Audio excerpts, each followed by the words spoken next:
What's up, guys? It's Mark here, back with a Q&A video today. I think this is my second or third Q&A video. I know I've done at least one before.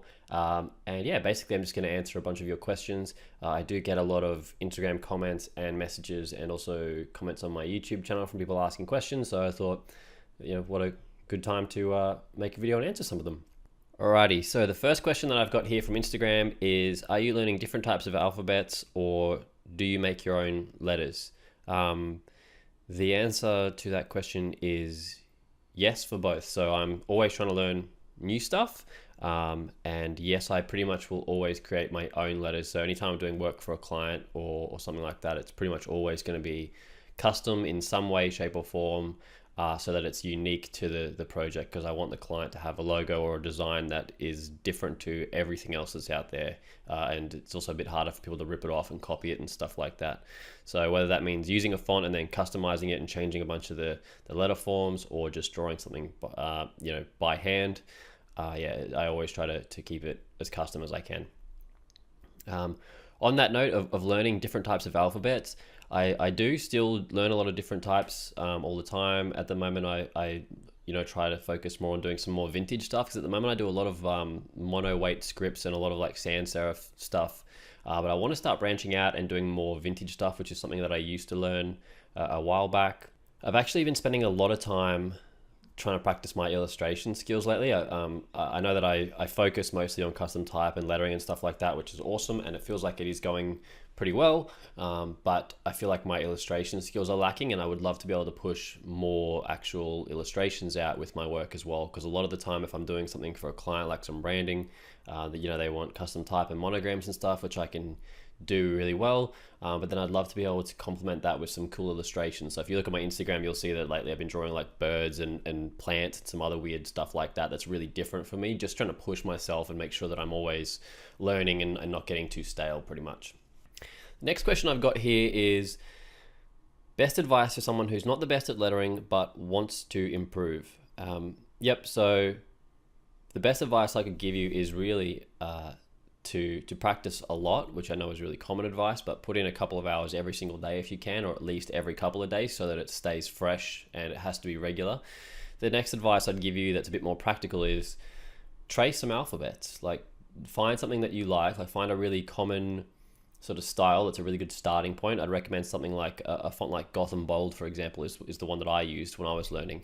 And I would actually just print that off and just practice drawing over the top of the letters and get a feel for how to draw every single shape, every single letter form and stuff like that. And then what you can do is, if you've, say, got the alphabet typed up in Photoshop, right, and you're just printing it off and then tracing it, you could gradually make it more and more faint, like lower the opacity, make it a really, really light gray, so that it's a little bit harder for you to see where the letters are, and you have to start kind of making it up and training that muscle memory to figure out where the parts are. And then another thing that you can do is even get parts of those letters and actually just erase parts of them altogether, and then use that as a practice sheet, and then you have to start really figuring things out for yourself. Like, you could have like like a B, for example, a capital B, and you could get rid of the top bowl and just erase that altogether. So then when you trace it, you can sort of vaguely copy the rest of it, but you have to make that top part up by yourself and then compare it to the original. And from there, it'll just really start to train that muscle memory, and you'll be able to identify really well when something doesn't quite look right in your work, and then you can fix it. So I recommend always starting simple like that. I don't think there's anything wrong with tracing the alphabets and making it second nature. And then from there, that's when the fun begins, because once you've got that first couple of alphabets and those first few styles nailed, that's when you can start to experiment and try drawing taller letters and try adding really cool serifs and weird ligatures and other little things that you can start adding to your lettering that take it to that next level. And that's when things become more customized, and you can look at making your own fonts and all that sort of thing. And that's when it gets really, really fun, I think. So hopefully that answers that question. Okay, so the next question I've got is, how do you overcome creative block? I think the best way to combat creative block is not to combat creative block. So it happens to me every now and then still, no matter what, it still just happens. It's just unpredictable at times. I'll sit down. Actually, today's Saturday morning. On Thursday, I had a really long day. I had done so much work all day. I was doing a lot of stickers and a lot of emails and stuff, and I was just really just dying to do some drawing. I really wanted to sit down and draw something cool, even if it was just for personal, satisfaction. And I finally got finished, and it was like 9 o'clock at night. It was a really long day. And I sat down and I just couldn't draw anything. Nothing was good. I just had no ideas. And I was just sitting there looking at a blank canvas and scribbling little scripts and bits and pieces. And I was just like, this sucks. Like, I felt like I'd taken a big step back and I just couldn't come up with anything. And I think the best thing that you can do, it's also the hardest thing you can do in that situation, but the best thing you can do is just step away from it and just leave it and come back at another time. For example, the very next day for me, yesterday afternoon, I sat down and did some drawing, and I was, felt like I was back in my stride again, and I was coming up with stuff pretty comfortably, pretty easy, that I felt really good about. So when I hit one of those periods, I like to try and make the most of my time and be as efficient as I can. I hate having downtime. I hate sitting around for like an hour where I've got to wait for someone to get back to me, or got to, being held up by something. I can't stand it. I like to be doing stuff and always making sure that I'm doing everything I can to make sure that I'm progressing. So what I would do in that situation is I start doing all the like kind of boring business stuff that has to be taken care of. Like I'll sit down and do all my accounting and stuff like that, my bookkeeping, go through and categorize all my expenses and all that sort of stuff.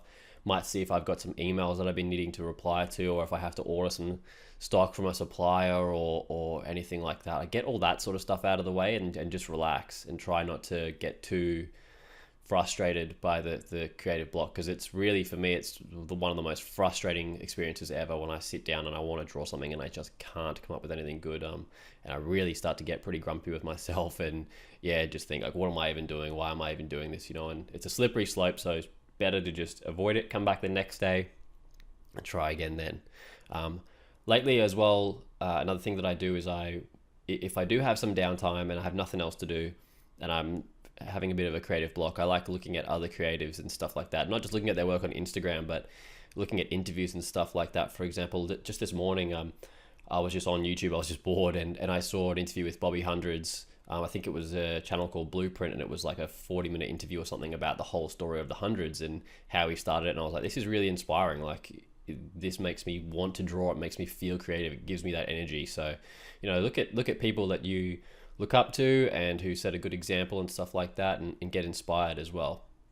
Okay, and the next question I've got is, what is your preferred process for commissioned shirt design? So, sort of means like, what's the process look like when I'm designing stuff for people?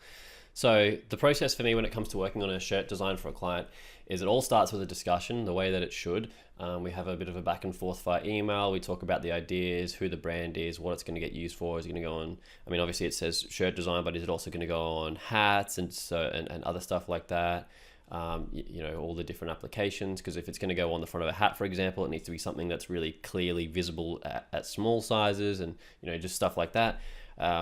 Reference images, ideas about the brand, just really kind of developing the idea. I think a mistake that a lot of people make, and a mistake that I've made a lot of times, is someone hits me up, they're like, I want this t-shirt design, I want it to be something cool, here's my budget, here's the deposit or whatever, and we just get things going straight away, and I start drawing, and it takes longer than it should, and it's not quite what the person had in mind, and it's my fault because I haven't asked the right questions up front. I haven't actually done my job and really got the conversation happening.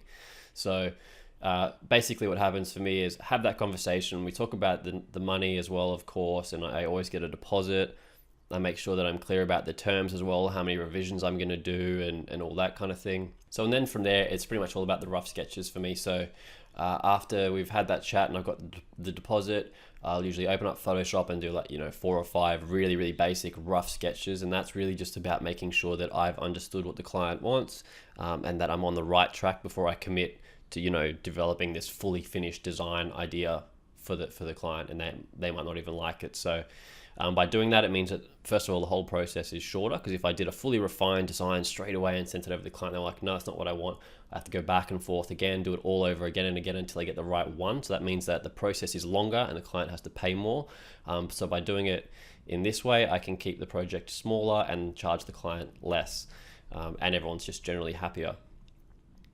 So anyway, send the sketch off. They give me some feedback, usually pick, say, 1 or 2 directions that they think are the best. Then I start refining, so then I'll draw a proper version, send it again, do some more revisions, some fine tweaking and stuff like that. Then I'll get the remaining payment and then send over the files afterwards. So yeah, hopefully that answers that question. So I posted on my Instagram story that I was doing the Q&A video and said, feel free to send me any questions. I have one message that just says, hello, this is John.